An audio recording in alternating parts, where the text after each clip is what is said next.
نعرہ رسالت، نعرہ حیدری، نعرہ حیدری، نعرہ حیدری، رائے خوشنودی امام زمانہ بلند تر صلوات۔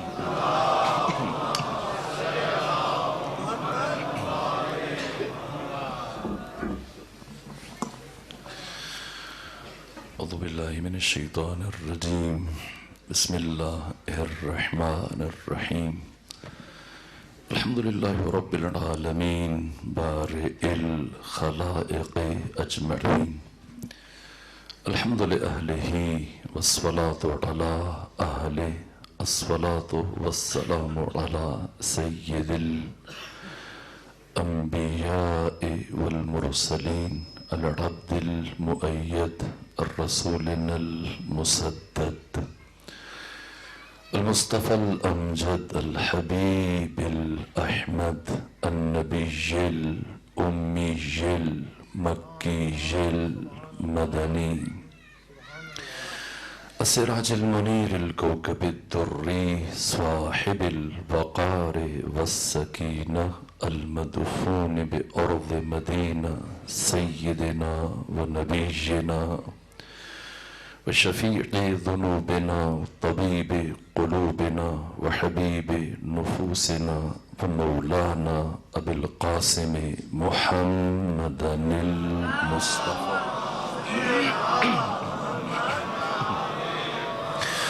وأهل بيته الأطيبين الأطهرين الأنجبين المعصومين المظلومين، ورحمة الله على أحبابهم وأصحابهم وشيرتهم ومحبيهم ومواليهم أجمعين، ولعنة الله على أعدائهم ومنكري فضائلهم وغاصبي حقوقهم من يوم عداوتهم إلى الآن، ومن الآن إلى قيام يوم الدين وبعد يوم الدين، أما بعد فقد قالت زينب سلام الله عليها: ما رأيت إلا جميلا۔ صلوات بھیجیے خاندان فاطمہ کو۔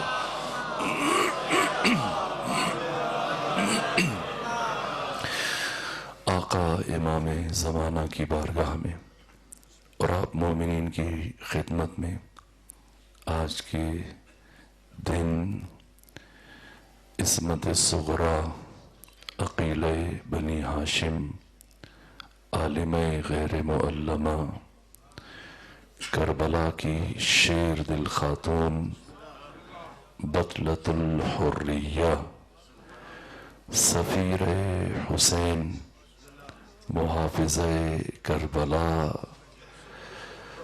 ثانی زہرا سلام اللہ علیہا کی شہادت کا پرسہ پیش کرتا ہوں۔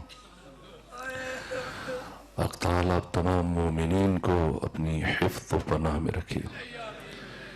گزشتہ سالوں میں آپ کی خدمت میں حاضر ہونے کا شرف حاصل ہوتا رہا اور میں ثانی زہرا کی سیرت کے مختلف پہلو عرض کرتا رہا۔ آج جبکہ میں امام بارگاہ میں داخل ہو رہا تھا، بانی مجلس عمران بھائی نے خواہش کی کہ میں بی بی کے کلام کا کوئی حصہ بیان کروں۔ ثانی زہرا کا یہ تاریخی جملہ جو کائنات سے زیادہ وزنی ہے، جو بی بی نے دربار کوفہ میں ابن مرجانہ کے سامنے اپنی زبان اطہر سے ادا کیا، محل کیا ہے؟ میں تمہیداً ایک جملہ عرض کروں۔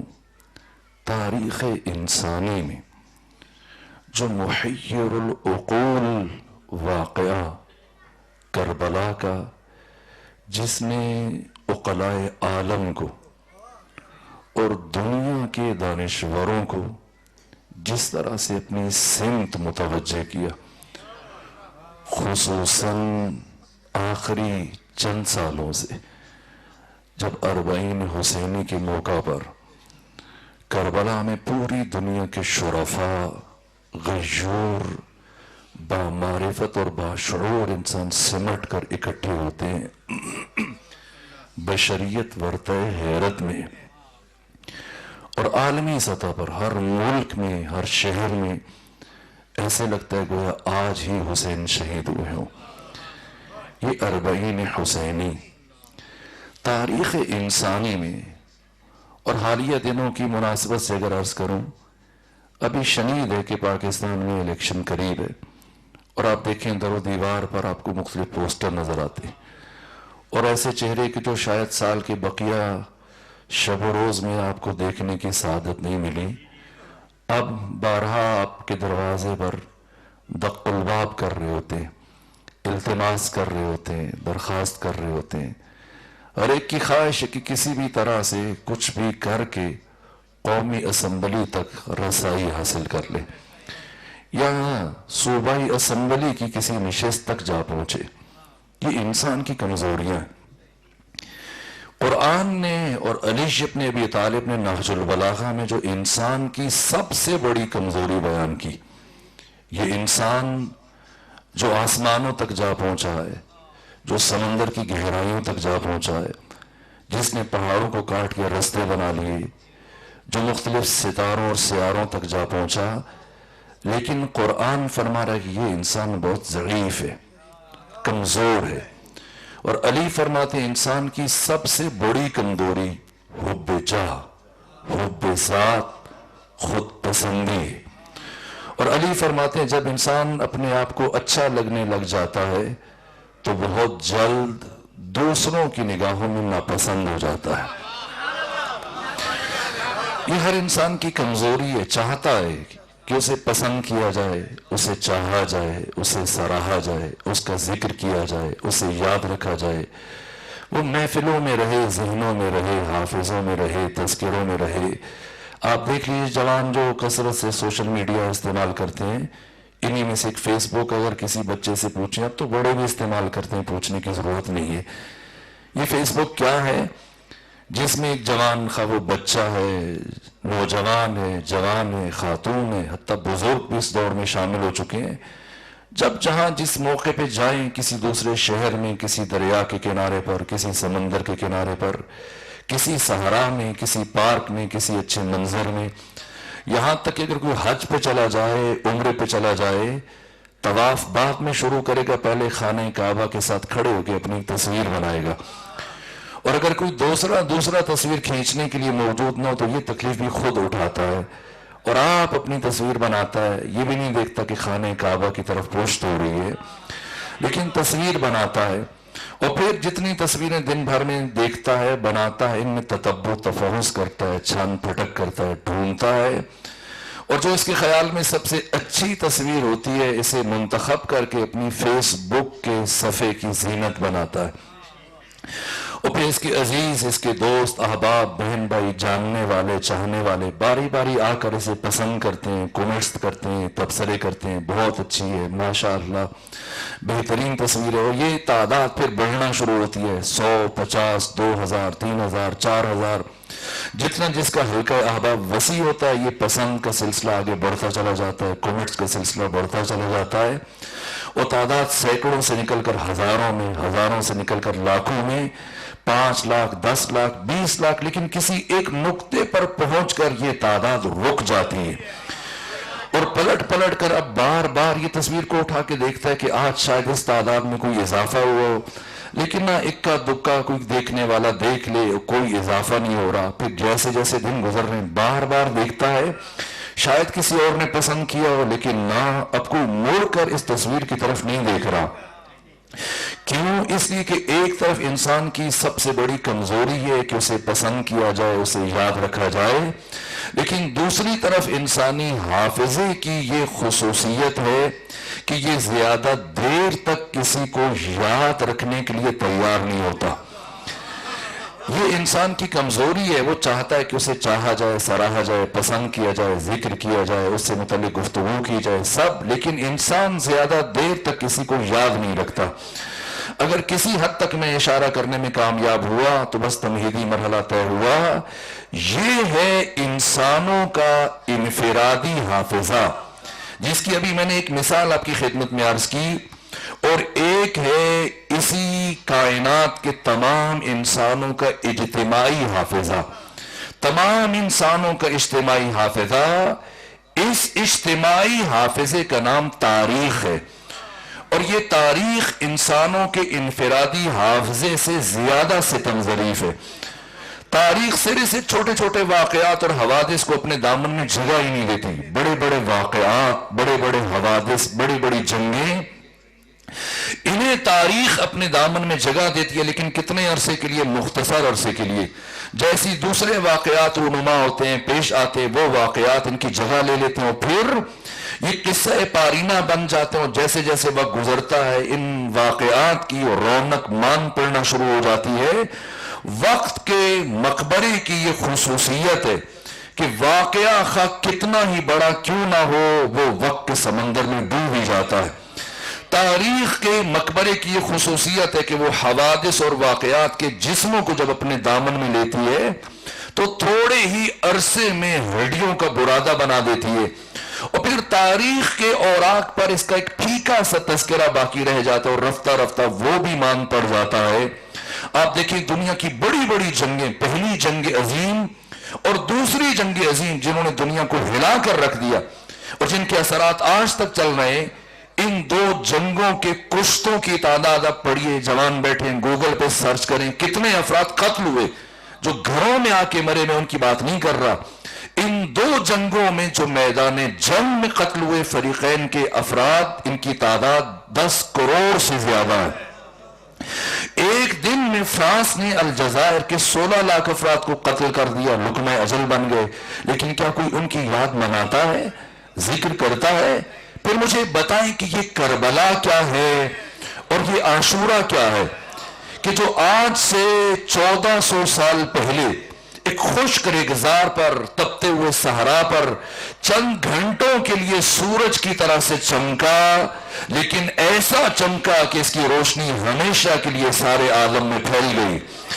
یہ کربلا کیا ہے اور یہ عاشورہ کیا ہے جس نے دشت و دریا، سمندر و صحرا 14 صدیاں عبور کی، اور آج وہاں تک پہنچ گیا جہاں جہاں انسان زندگی گزار رہے ہیں.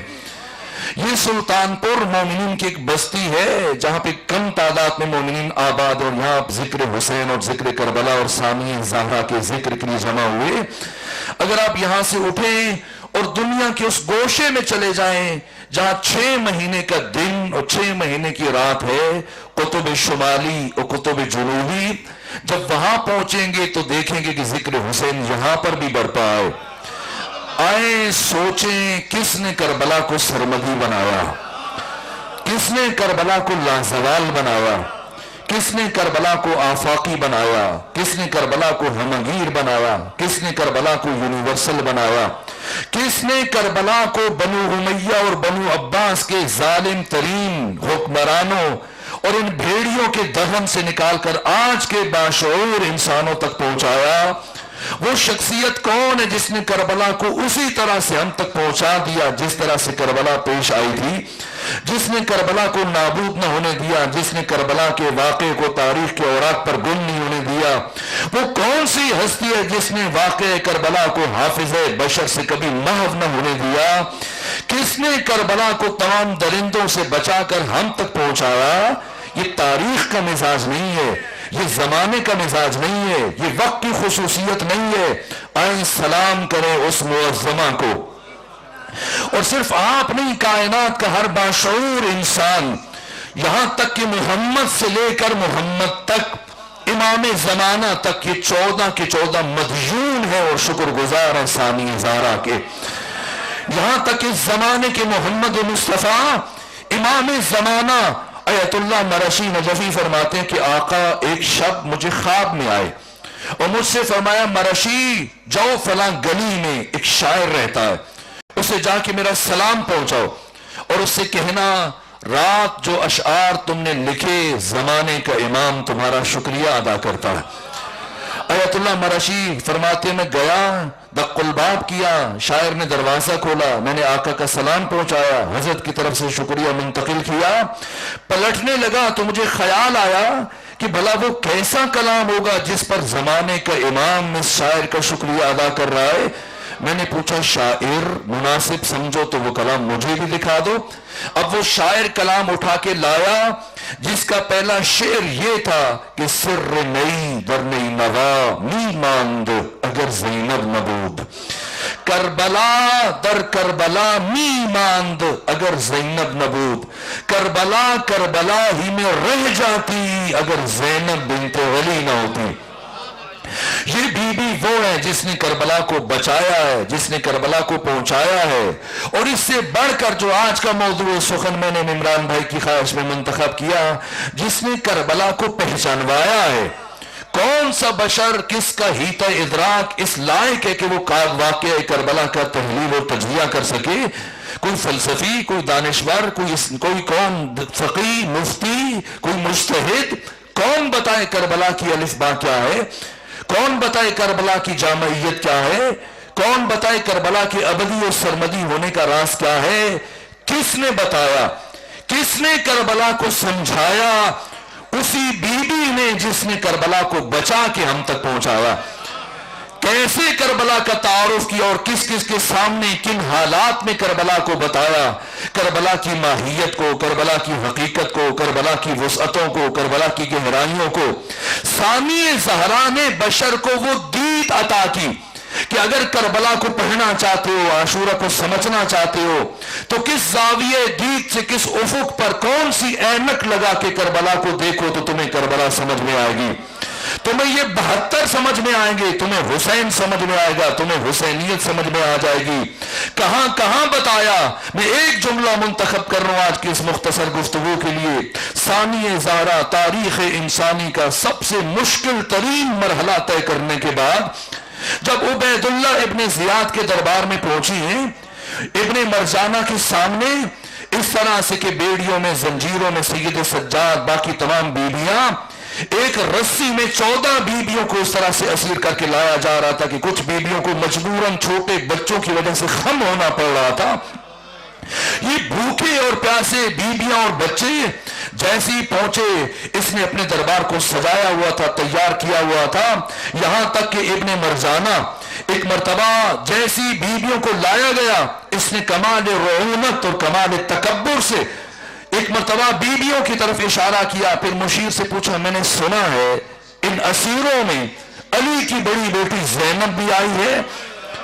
اس مشیر نے اشارہ کیا وہ خاتون کھلے بالوں والی جس بی بی کے ہاتھ پسے گردن بندھے ہوئے ہیں، جو باقی بیبیوں کے درمیان کھڑی ہے، یہ علی کی بڑی بیٹی زینب بنت علی ہے۔ جیسی تعارف ہوا، کائنات کے نجس ترین فرد نے اپنی زبان کا زخم لگایا، چوٹ لگائی، اور پہلے سے سوچ رکھا تھا کہ ایسا سوال پوچھوں گا، جب ثانیہ زہرا جواب دے گی میں مذاق اڑاؤں گا، تمسخر اڑاؤں گا، توہین کروں گا۔ بہت سوچ کر اس نے یہ سوال ذہن میں رکھا ہوا تھا۔ جیسی تعارف ہوا، ایک مرتبہ رخ کیا کہ علی کی بیٹی بتا تو نے کربلا میں اپنے خدا کو کیسا پایا؟ علی کی بیٹی بتا تو نے کربلا میں اپنے خدا کو کیسا پایا؟ یہ شقی سوچ رہا تھا ثانیہ زہرا روئیں گی، فریاد کریں گی، شکوہ کریں گی، ہمارے مردوں کو قتل کر دیا گیا، بچوں کو مار دیا گیا، ان کے سروں کو نیزوں پہ بلند کر دیا گیا، ہمارے سروں سے چادروں کو چھین لیا گیا، ہم بھوکے اور پیاسے اسیر ہیں، اور پوچھتے ہو لیکن کیا جواب دیا؟ جیسے اس نے پوچھا علی کی بیٹی بتا تو نے کربلا میں اپنے اللہ کو کیسا پایا، لبہائے زینبی میں جنبش پیدا ہوئی اور فرمایا ما رأیت الا جمیلا، میں نے کربلا میں روز عاشور صرف اور صرف جمال خدا کا مشاہدہ کیا۔ میں نے روز عاشور میدان کربلا میں صرف جمال خدا کو دیکھا۔ وزن کریں گے ثانی زہرا کے اس ایک جملے کا، اتنا بڑا جملہ ہے کہ پاس کھڑے موجود امام وقت نائب حسین ولی خدا انسان کامل سید سجاد نے جیسے یہ جملہ سنا آپ کے وجود پر لرزہ طاری ہوا، آنکھیں نم ہوئی اور ثانی زہرا کی طرف رخ کیا اور کہا کہ زمانے کا امام گواہی دے رہا ہے، اِنَّا عَمَّتِي زینب عالمۃ غیر معلمہ، اس ساری کائنات میں سوائے اللہ کے کوئی بھی میری پھوپھی زینب کا استاد نہیں ہے، یہ بی بی عالمہ غیر معلمہ ہے، اس کا معلم، اس کا مرشد، اس کا استاد صرف اور صرف خدا ہے۔ یہاں تک کہ استاد دارستانی فرماتے ہیں کہ یہ ثانی زہرا جو ابن زیاد کے دربار میں کھڑی ہوئی، پھر جا کے یزید کے دربار میں کھڑے ہو کے خطبہ دیا، اگر بی بی کی جگہ امام الانبیاء سید الرسل ختمی مرتبت کو ان دو درباروں میں آ کے خطبہ دینا پڑ جاتا اور ان دو افراد کے سامنے اسی ماحول میں پیغمبر خطبہ دیتے تو بے عینی وہی خطبے ارشاد فرماتے جو ثانی زہرا نے ارشاد فرمائے، نہ ایک لفظ کم نہ ایک لفظ زیادہ۔ وقت نہیں ہے کہ میں تفصیل سے اس فرمان کی وسعتوں کو بیان کروں، محدود وقت میں صرف اشارے عرض کر کے آپ کی زحمتوں کو تمام کرنے لگا ہوں۔ اب ثانی زہرا نے وہ دید بشر کو عطا کی کہ کس زاویے دید سے کس افق پر کون سی اینک لگا کہ تم کربلا کی الف با کو سمجھنے میں کامیاب ہو سکتے ہو۔ اگر مورخ کے سپرد کریں گے تو وہ کہے گا واقعہ کربلا 28 رجب سے شروع ہوا جب حسین ابن علی نے مدینہ چھوڑا، لیکن جب ثانی زہرا نے جو دید بشر کو عطا کی اب انسان سمجھ سکتا ہے کہ نہ بظاہر حسین نے مدینہ چھوڑا، بباطن کس نے مدینہ چھوڑا۔ ثانی زہرا کے اس جملے کی روشنی میں اب اقدام حسینی اور عاشورہ کی ماہیت کی طرف چند اشارے کروں۔ 28 رجب کی شب جب یہ کاروان تیار ہوا اور امام حسین کے چھوٹے بھائی محمد کو اطلاع ملی، وضو کر رہے تھے، جیسے پتا چلا کہ حسین مدینہ چھوڑ رہے، محمد نے وضو کا برتن وہی پھینکا، ننگے پاؤں دوڑتے وہ آئے امام حسین کی بارگاہ میں اور عرض کیا بھیا میں یہ کیا سن رہا ہوں، آپ عراق جا رہے ہیں؟ فرمایا ہاں میں عراق جاؤں گا۔ جناب محمد حنفیہ نے دست ادب جوڑ دیے کہ بھیا عراق نہ جائیے، فیصلہ کن جملہ ارشاد فرمایا حسین ابن علی نے، کیا جواب دیا؟ فرمایا سنو حنفیہ، شاء اللہ ہو ان یرانی قتیلا، اللہ مجھے اپنے راستے میں شہید ہوتے ہوئے دیکھنا چاہتا ہے۔ اور پھر جب حضرت کا یہ جواب سنا اب دیکھا بیٹیاں تیار ہو رہی ہیں، بچوں کو محملوں پر سوار کیا جا رہا ہے، عرض کیا آقا خود جاتے ہیں، چلے جائیے، مخدرات عصمت و طہارت کو اپنے ہمراہ لے کر نہ جائیے۔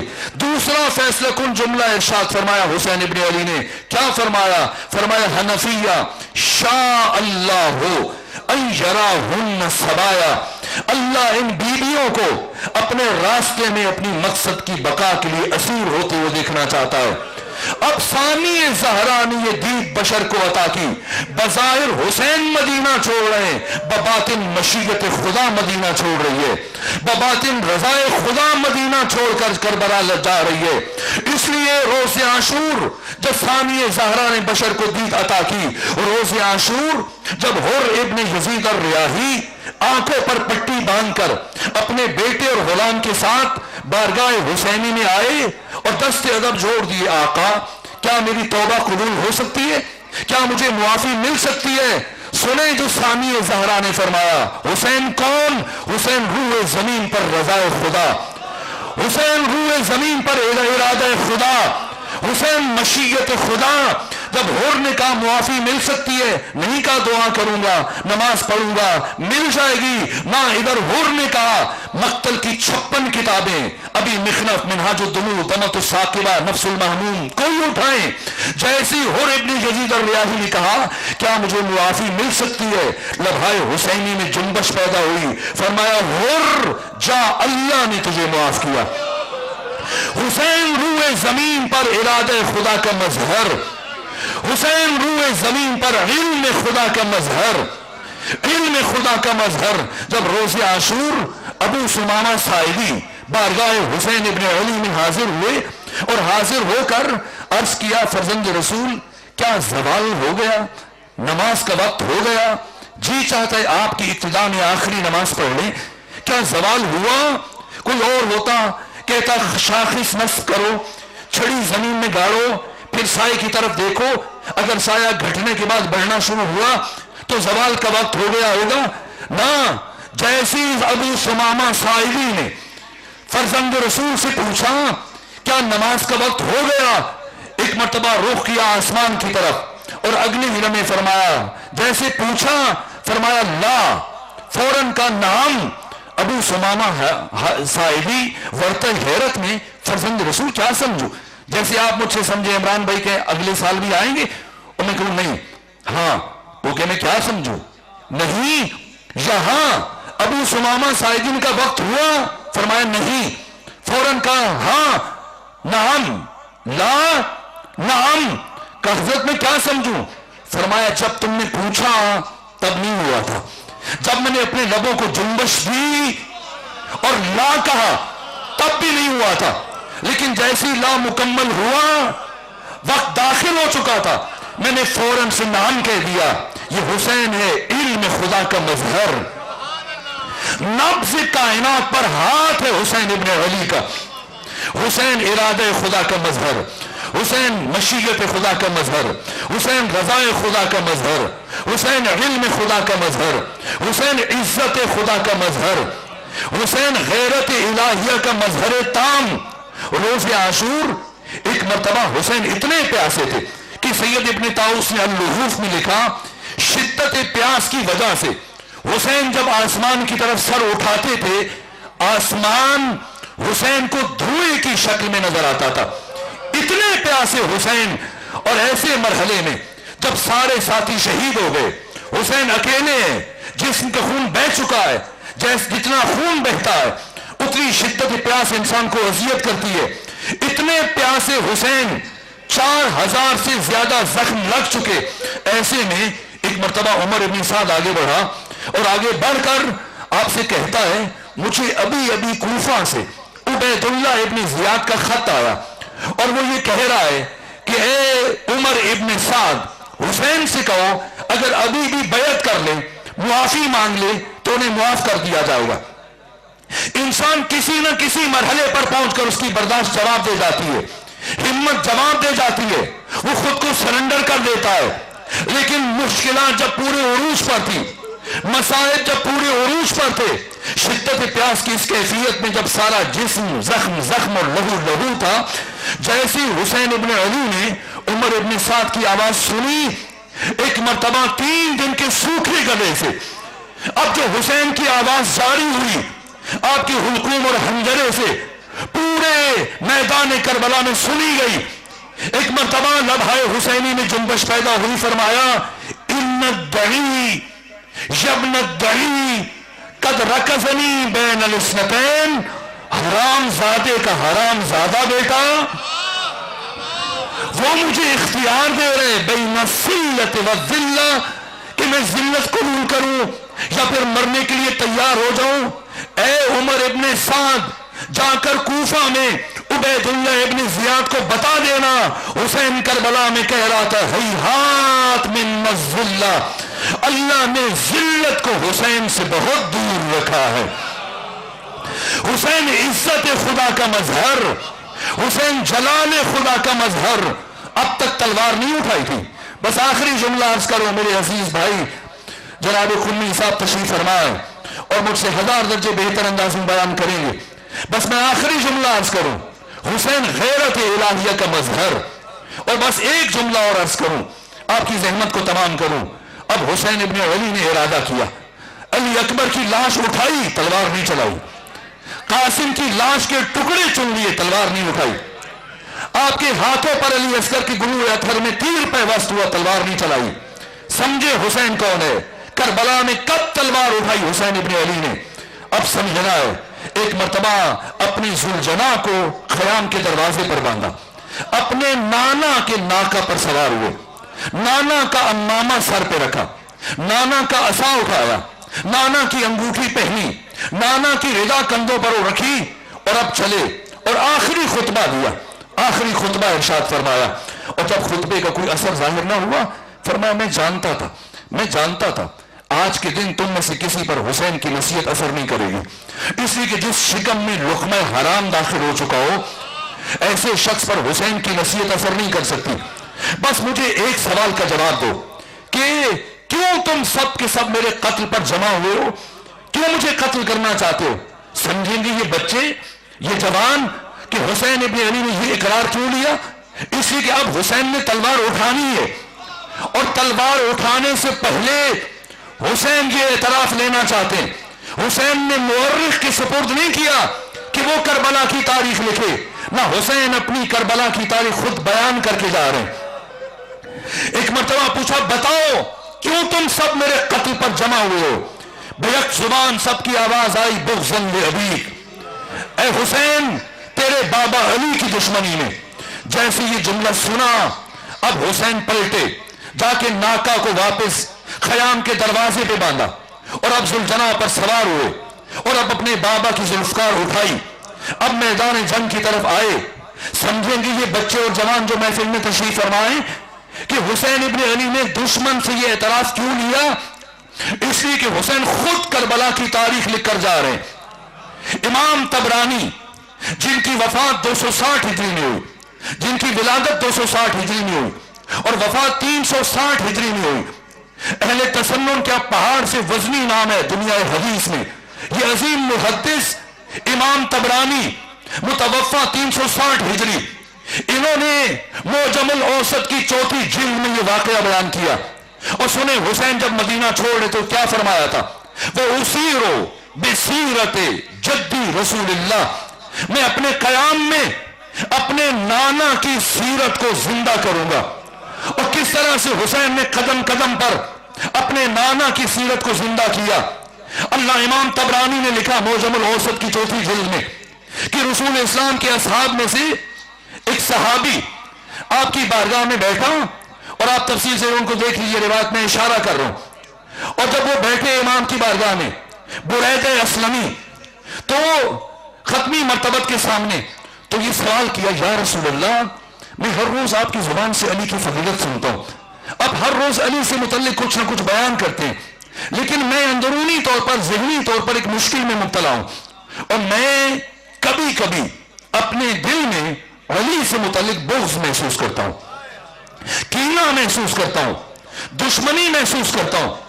یہ کہا اور اب جناب حضرت برید اسلمی نے سر جھکایا اور جواب کے منتظر ہیں کہ پیغمبر کیا جواب دیتے ہیں، لیکن پیغمبر کی طرف سے کوئی جواب نہیں آیا، یہاں تک کہ کافی وقت گزر گیا، اور جب پیغمبر کی طرف سے کوئی جواب نہ آیا تو امام طبرانی لکھتے ہیں کہ جناب برید اسلمی پریشان ہوئے رضی اللہ تعالیٰ عنہ کہ آخر کیا بات ہے، رسول جواب نہیں دے رہے، لیکن جب سر اٹھایا یہ دیکھنے کے لیے کہ آقا کیوں جواب نہیں دے رہے تو عجیب عالم تھا، اگرچہ سردی کا موسم تھا، اس کے باوجود پیغمبر کا چہرہ غصے سے سرخ تھا اور پسینے کے قطرے زمین پر گر رہے تھے۔ بریدہ پریشان ہوئے، میں نے ایسی بات کہہ دی جس نے رسول کو رنجور کر دیا، دکھی کر دیا، پشیمان ہوئے، فوراً سے دست ادب جوڑ دیے، آقا مجھے معاف کر دیجئے، مجھ سے غلطی ہوئی، لیکن غلطی کے اعتراف کے باوجود پیغمبر کے چہرے سے غیظ و غضب کے آثار زائل نہ ہوئے، اور پیغمبر اسی طرح سے غصے کی حالت میں تشریف فرما تھے۔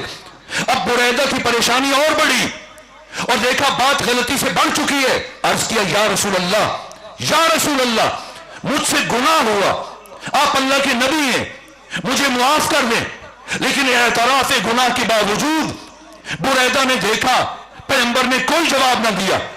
اب بریدہ کی پریشانی حد سے بڑھی، کچھ دیر سوچتے رہے، اور جب کچھ سمجھ نہ آیا تو امام طبرانی نے لکھا کہ ایک مرتبہ برید اسلمی نے عرض کیا یا رسول اللہ ہاتھ بڑھائیے، میں آپ کے ہاتھ پر دوبارہ اسلام کی بیعت کرتا ہوں۔ اور امام طبرانی نے لکھا عجیب یہ ہوا کہ پیغمبر نے اپنا ہاتھ بڑھا دیا، یعنی کیا مطلب؟ یعنی رسول اسلام کی نگاہ میں علی ابن ابی طالب کا دشمن کافر ہے۔ اگر بات پہنچی ہو تو سمجھے حسین کون ہے اور سمجھے کربلا کیا ہے۔ حسین ابن علی نے تلوار اٹھانی ہے، لیکن تلوار اٹھانے سے پہلے دشمن سے یہ اعتراف کیوں لیا اس لیے کہ اگر یہ اعتراف نہ لیتے تو مورخ لکھ دیتا کہ مسلمانوں کی جنگ ہوئی تھی، 2 مسلمان گروہ لڑ پڑے تھے، حسین ابن علی نے شمشیر اٹھانے سے پہلے کیا اعتراف لیا کہ بتاؤ کیوں سب میرے قتل پر جمع ہوئے؟ جب سب نے بیک زبان کا بغضاً لأبیک، حسین نے یہ اقرار لے کر ان کے دہن سے ان کے کفر پر مہر تصدیق ثبت کی، تاکہ کوئی یہ لکھنے کی جرات نہ کرے کہ حسین نے مسلمانوں پر تلوار اٹھائی۔ اور اب جو حسین نے تلوار اٹھائی تو سید مہدی بحر العلوم فرماتے ہیں میرے لیے طے کرنا مشکل تھا، میرے لیے طے کرنا مشکل ہے کہ علی بڑے شجاع تھے یا علی کا بیٹا حسین ابن علی بڑا شجاع تھا۔ کا حق یہ ہے کہ دونوں شجاعت و بہادری میں برابری کی منزل پر تھے۔ ایسی جنگ لڑی جب تلوار اٹھائی، فرمایا 3 دن کے پیاسے کی جنگ دیکھو، اس کی جنگ دیکھو جس کا علی اکبر جیسا بیٹا مار دیا، اس کی جنگ دیکھو جس کے عباس جیسے بھائی کی شانیں قطع کیے، یہاں تک کہ 12 کلومیٹر دور مقام ذوالکفل تک دشمن کے لشکر کو دھکیلتے ہوئے پہنچے۔ اور ایسی جنگ کے پاکستان کے قومی ترانہ لکھنے والے ابوالحسن حفیظ لندھوی اس کیفیت کو نظر انداز نہ کر سکے، اور یہ شاہنامہ اسلام کے مؤلف ابوالحسن حفیظ لندھوی نے لکھا روز عاشور امام کی شجاعت کی کیفیت کو بیان کرتے ہوئے کہ لباس ہے پھٹا ہوا، غبار میں اٹا ہوا، تمام جسم نازنی چھدا ہوا، کٹا ہوا، یہ کون سی وقار ہے، بلا کا شاہ سوار ہے کہ ہے 1000 قاتلوں کے سامنے ڈٹا ہوا، یہ بالیقین حسین ہے، نبی کا نور عین ہے، یہ کون حق پرست ہے، میں رضا میں مست ہے کہ جس کے سامنے کوئی بلند ہے نہ پست ہے، ادھر 1000 گھات ہے مگر عجیب بات ہے کہ 1 سے 1000 کا بھی حوصلہ شکست ہے، یہ بالیقین حسین ہے، نبی کا نور عین ہے، ادھر سپاہی شام ہے، 1000 انتظام ہے، ادھر ہیں دشمنان دین، ادھر فقط امام ہے، مگر عجیب شان ہے، غضب کی آن بان ہے کہ جس طرف اٹھی ہے تیغ بس خدا کا نام ہے، یہ بالیقین حسین ہے، نبی کا نور عین ہے، یہ حسین کی شجاعت ہے، حسین غیرت الہیہ کا مظہر، اور حسین علم خدا کا مظہر۔ اور اب چونکہ وقت ختم ہوا، اسی بس ایک جملہ عرض کروں، اور تفصیلی مسائل میرے بھائی 1000 درجے بہتر انداز میں بیان کریں گے، یہاں تک کہ حسین فنا فی ذات التوحید۔ اور اب سجدہ آخر کے لیے جب تشریف لے کے جا رہے ہیں تو کیا کیفیت ہے، گفتگو ایسے مرحلے پر پہنچی ہے تو میں 2 جملے عرض کر دوں، کیا کیفیت ہے۔ اب چل رہے ہیں، جب گھوڑے سے ایک مرتبہ زمین پر تشریف لائے، یہ مشکل مراحل ہے، حسین عبودیت کی معراج، ایک مرتبہ نماز ظہر صحابہ کے ساتھ پڑھی تھی، جب نماز عصر کا وقت آیا تو حسین نے شمشیر کو نیام میں ڈالا اور حملہ کرتا ہوا دشمن پلٹ کر دوبارہ آپ کے گرد سمٹنے لگا، جمع ہونے لگا، یہاں تک کہ میں کیسے عرض کروں، شہید مرتضی مطہری نے حماس حسینی میں لکھا کہ حسین رکوع کیسے کیا، سجدہ کیسے کیا، قیام کیسے کیا، کہ عصر کا وقت داخل ہوا، تلوار کو نیام میں ڈالا، حسین نے اللہ اکبر کہی، یہ حسین کا قیام تھا۔ لیکن ابھی سورہ فاتحہ پڑھ رہے تھے کہ اسی دوران میں ایک شقی نے پشت سے آ کر گر سے گرنبا آپ کے سر اقدس پر مارا، جس کے اثر سے حسین خود کو سنبھال نہیں پا رہے تھے، لیکن اب بھی حسین نے نماز نہیں روکی، اور اس کے بعد ہرملہ نے ایک تیر چلایا۔ مختار ثقفی نے جب ہرملہ کو قتل کرنے سے پہلے پوچھا بتا تو نے کربلا میں کیا کیا تھا، اس نے جواب دیا میں نے کربلا میں 4 تیر چلائے تھے۔ 4 تیر کہ کون سے 4 تیر؟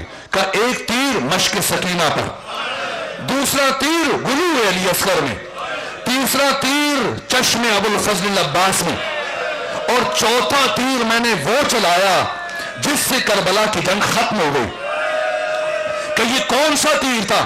کہ وہی تیر سے شعبہ جیسا میں نے علی اصغر کی گلو میں چلایا تھا، ایسا ہی تیر جب حملے آخر کے بعد حسین زین فرس پر نماز میں مشغول تھا تو میں نے عمر ابن سعد کے کہنے پر تیر کے دندانوں کو آگے سے موڑ دیا اور پھر چلہ کمان میں تیر کو جوڑا، اور جب تیر چلایا تو حسین تیر تیر حسین کے سینے میں پیوست ہوا اور آگے تک نکل گیا، اور دوران نماز جب حسین نے ارادہ کیا تیر کھینچنے کے لیے تو محسوس کیا کہ چونکہ تیر کے دندانے آگے سے مڑے ہوئے ہیں، اگر تیر کو کھینچا تو کلیجہ باہر آئے گا، اس لیے حسین نے اس تیر کو پشت سے نکالا، اور نکالنے کے لیے حسین جھکے، تب حسین کے سر پر تیروں کی، تلواروں کی، نیزوں کی بارش ہوئی۔ یہ حسین کا رکوع تھا اور وہ حسین کا سجدہ۔ جب زمین پر آئے تو اعضائے سجدہ 7 ہیں۔ سب سے پہلے جو سجدے کا عضو حسین ابن علی کا زمین پر آیا وہ آپ کی پیشانی تھی۔ کتنی دیر زمین نے حسین کی پیشانی کے بوسے لیے۔ ایک مرتبہ جب زمین پر آئے اور کافی آگے جانے کے بعد آپ کے فرس باوفا کو محسوس ہوا میرا راکب میری پشت پر موجود نہیں ہے۔ یہ پلٹ کر دوبارہ واپس آیا امام کا ذوالجناح اور کا کوشش کی کہ امام کسی طرح سے سوار ہو سکے، لیکن فرمایا جا کے بیویوں کو پیغام دے دیں، اب میں سوار نہیں ہو سکتا، جا کے میری شہادت کی خبر کرو۔ سنیں گے اس ذوالجناح نے کیا کام کیا؟ اب اس ذوالجناح نے اپنی پیشانی کو امام حسین کے خون سے رنگین کیا۔ میں پوچھوں گا امام کے فرس باوفا تو نے اپنی پیشانی کو خون حسین سے رنگین کرنے کی عادت کہاں سے سیکھی؟ تو اس ذوالجناح کا جواب ہوگا کہ میں نے خود حسین سے سیکھا، اس لیے کہ کچھ دیر پہلے جب علی اصغر حسین کے ہاتھوں پر شہید ہوئے تھے تو حسین نے علی اصغر کے خون سے اپنی داڑھی کو رنگین کیا تھا۔ خون سے پیشانی رنگین کر کے جا رہا ہوں تاکہ بیبیوں کو خبر دے دوں۔ بس آخری جملہ میرے عزیزوں، ایک مرتبہ جیسے ہی ذوالجناح پہنچا خیام کے باہر، ہنہناتا ہوا ساری بیبیاں خیموں سے باہر آئیں، آ کے گھوڑے کی طرف بڑھی اور ایک چھوٹی سی بچی آگے بڑھ کر گھوڑے کی سموں سے لپٹ گئی۔ اے میرے بابا کے فرس باوفا، بتا میرے بابا کو دشمنوں کے مجمع میں کہاں چھوڑ آیا؟ کیا میرے بابا کو پانی پلایا تھا یا پیاسا چھوڑ آیا؟ بس میرے عزیزوں یہ ایک لمحہ بیان کرنے کے لیے زحمت دی۔ اب ثانیہ زہرا جلدی سے خیمے سے چلی اس مقام پر، کہاں؟ تلہ زینبیہ، اور اس بلندی سے دیکھ رہی ہے اس نشیب میں حسین ابن علی زمین پر بیٹھے ہیں، اور ایسے میں شمر ابن ذوالجوشن آگے بڑھا۔ شمر ابن ذوالجوشن آگے بڑھا، کیا کیا اس شقی نے؟ یہ وہ مصائب ہے جو میں عام طور پہ نہیں پڑھتا، نہ زبان میرا ساتھ دیتی ہے، لیکن بس اشارہ کر رہا ہوں۔ یہ قتل حسین کے ارادے سے آگے بڑھا، آقا کو اس نے دھکا دیا، شانوں سے کندھوں سے دھکا دیا، حسین پشت کے بل زمین پر گرے۔ یہ چلتا ہوا آقا کے سینے پر بیٹھا۔ حسین ابن علی کی آنکھوں میں خون جمع تھا، خون صاف کر کے شمر ابن ذوالجوشن کی طرف دیکھا اور فرمایا اے شمر بڑی اونچی جگہ پر بیٹھا ہے، اے شمر بڑی بلند جگہ پر بیٹھا ہے۔ اے شمر مجھے اچھی طرح سے یاد ہے بچپنے میں میرے نانا محمد مصطفیٰ جب مجھے اپنی گود میں بٹھا کر مجھ سے پیار کرتے تھے تو میری قمیص کے بٹن کھول لیتے تھے اور مجھے سینے سے چومنا شروع کرتے تھے، پھر میرے گلے کے بوسے لیتے تھے، میرے رخسار کے بوسے لیتے تھے، میرے لبوں کے بوسے لیتے تھے۔ تب ایک مرتبہ میرے نانا رسول نے مجھے بتایا تھا اے حسین تجھے کائنات کا شقی ترین فرد قتل کرے گا، جس کے چہرے پر چیچک کے داغ ہوں گے، جس کا قیافہ خنزیر جیسا ہوگا۔ سنیں گے اگر برداشت کر سکیں تو۔ جیسے ہی امام حسین نے فرمایا کہ میرے نانا نے مجھے خبر دی تجھے ایک ایسا شخص قتل کرے گا جس کے چہرے پر چیچک کے داغ ہوں گے، جس کا چہرہ خنزیر جیسا ہوگا۔ ایک مرتبہ شمر ابن ذوالجوشن نے حسین کی داڑھی کو بائیں ہاتھ سے پکڑا اور دائیں ہاتھ سے حسین کے رخسار اطہر پر تماچے مارنا شروع کی۔ اسی اسنا میں حسین کی چھوٹی بیٹی سکینہ جو اپنی پھوپھی زینب کے ساتھ کھڑے ہو کر یہ سارے مناظر دیکھ رہی تھی، اب تک سکینہ نے صبر کیا۔ ایک مرتبہ کہا پھوپھی اماں میرے بابا کو مارا جا رہا ہے، میرے بابا کو بچا لیجئے۔ کہا نہ آپ کے بابا کی وصیت ہے، میں یہاں سے آگے نہیں جا سکتی۔ اب یہ بچی دوڑتی خیام میں پہنچی جہاں 22 برس کا ایک نوجوان حالت غشی میں تھا، چل کر سید سجاد کے شانے ہلائے، کہا بھیا ہمارے بابا کو مارا جا رہا ہے، اپنے بابا کو بچا لیجئے۔ جب کوئی آواز نہ آئی 4 برس کی اس بچی نے مقتل کی طرف دوڑنا شروع کیا، اور جب مقتل میں پہنچی کیفیت یہ تھی شمر پہلی ضرب چلا چکا تھا، جلدی سے یہ بی بی آگے بڑھی، اس بچی نے خود کو اپنے بابا کی گردن